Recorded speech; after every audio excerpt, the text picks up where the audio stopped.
Korang nak tahu tak, Android 14 akan dilancarkan pada tahun ini juga, 2023. Dan berdasarkan apa yang aku baca, lihat dan juga kaji dalam Android 14 preview yang baru saja dikongsikan oleh Google, terdapat 5 feature menarik yang bagi aku betul-betul berguna, berbaloi dan memberi manfaat apabila ia dilancarkan nanti. So, jom kita lihat apa feature tu. Okey, yang pertama, selamat tinggal kepada aplikasi yang lebih tua. Kalau korang nak tahu, dalam Android 14 nanti ada satu ciri di mana Android akan menghalang peranti korang daripada memasang aplikasi yang lebih tua.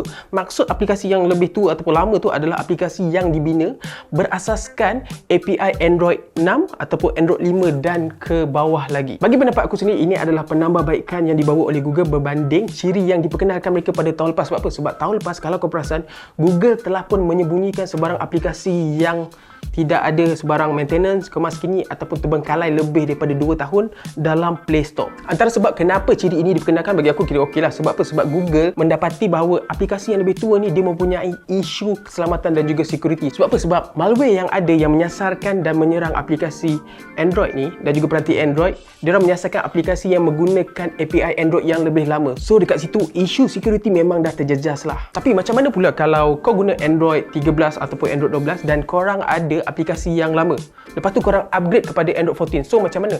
Korang jangan risau sebab aplikasi yang lama tu still boleh berfungsi lagi. Cuma ada beberapa permission dan juga feature aplikasi tu yang akan disekat oleh Android 14 atas isu security. Okey, feature yang kedua adalah apps cloning. Okey, aku tahu sekarang ni kita ada feature apps cloning yang ada dalam kau punya peranti Android, tapi itu daripada korang punya pembangun phone korang sendiri, contoh macam Vivo ke, Xiaomi ke, Realme ke. Tapi yang ini adalah pure daripada pembangun Android tu sendiri, iaitu daripada Google. So macam mana apps cloning ni dia berfungsi? Senang cerita, bayangkan korang ada satu aplikasi Instagram ataupun Facebook dan korang ada 2 akaun media sosial korang. Okey, senang cerita, feature ni membolehkan korang untuk log masuk 2 akaun media sosial korang secara serentak. Sebagai contoh, aplikasi yang pertama ni korang guna untuk akaun bisnes, yang kedua adalah akaun peribadi korang sendiri. So tak perlulah korang, kalau ada satu aplikasi je untuk korang tukar kepada akaun bisnes, lepas tu korang tukar balik kepada akaun profile personal korang. So kat situ dah nampak dah leceh kan macam tu. So dengan feature apps cloning ni, dia lebih memudahkan korang. So yang ketiga, kita ada bloatware.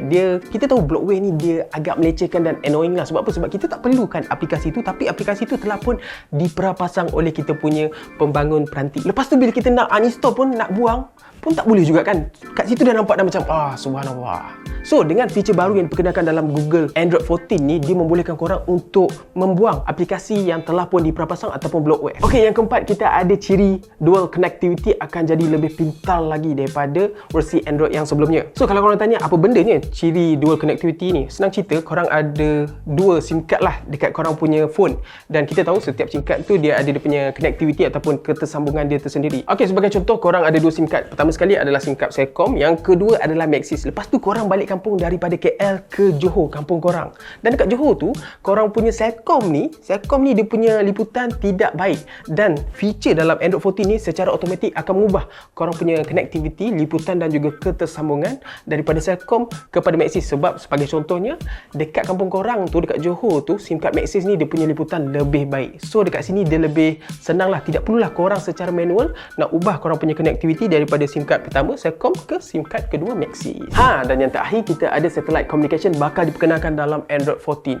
Setakat ni kita tidak nampak secara kasar ataupun secara lebih jelas bagaimana feature ni akan berfungsi nanti.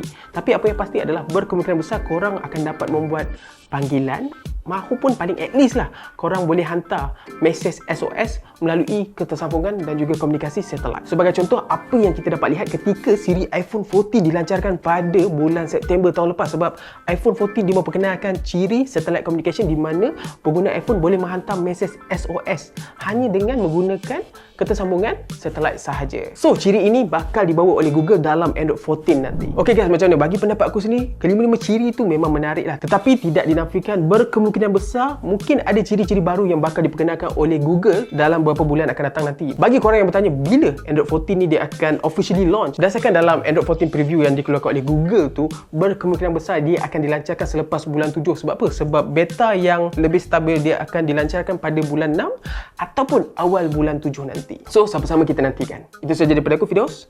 Kita jumpa lagi.